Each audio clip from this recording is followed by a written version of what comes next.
Hear ye, an important announcement.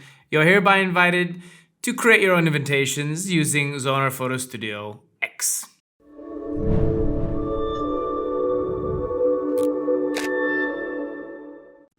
Howdy everyone, in this video we're going to be taking a look at how to practically create any kind of invitation for practically any kind of event, and we're going to be using Zoner Photo Studio to do just that. So let's go take a look.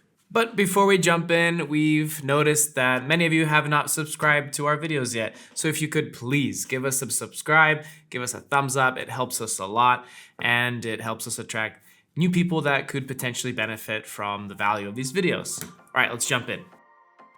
Okay, firstly, let's create a new project in the editor module using a white background in the landscape format. And since we want to print the invitation on what is internationally known as the A4 format, in the US, that's going to be your 8.5 by 11 inches.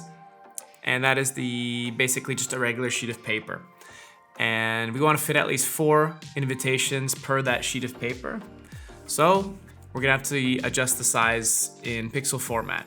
And the pixel size that we're going to use is 2516 by 885.75 pixels. And that is going to be the width and 1/4 of the height of the A4, that regular sheet of paper we talked about.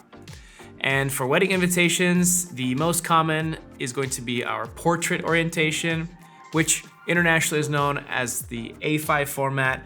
And in the US, that's going to be your 8.5 by 5.5 inches. And that translates to 1749 by 2481 pixels.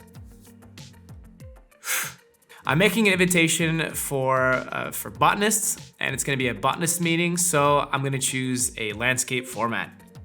And to make the invitation more interesting and not just text, let's add some plant images with transparent backgrounds, which we already have ready to go here in the PNG format. Let's add one of the larger ones to the background with a lower opacity, and that is going to fill the white background quite nicely without covering any of our text. And for the sides, let's add some more images that sort of pop and catch your attention. All right, next let's add some text.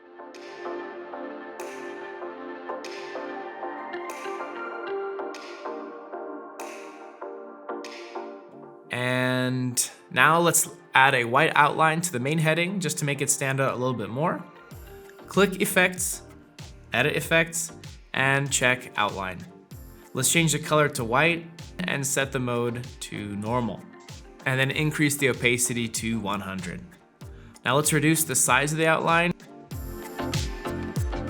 Of course, it's up to you, and you can decide, what to write on your invitation. But however, don't forget 2 important details that cannot be left off of any invitation, and that is when and where.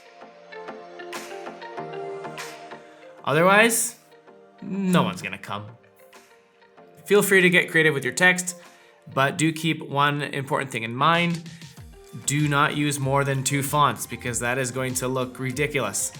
Less is more, and there's nothing worse than an invitation that is just a jumble of different fonts. It looks terrible. Don't do it. You heard it from us. But if you do want to get crazy and you choose to use 2 different fonts, it's a good idea to have a primary font for headings and then a secondary font for your additional text. Just like this invitation, which I also designed using Zoner Photo Studio X. And that's it. My invitation is all done. I can save it into a printable format like JPEG that everyone's used to and start sending them out to all the people I want to invite. I hope you enjoyed this video. Another little useful tip that you can use for your next gathering. Don't be afraid to let us know what you think below. Give us a thumbs up, hit subscribe so you don't miss any other videos, and I will see you in the next one. Until then, take care and enjoy your party. Ciao.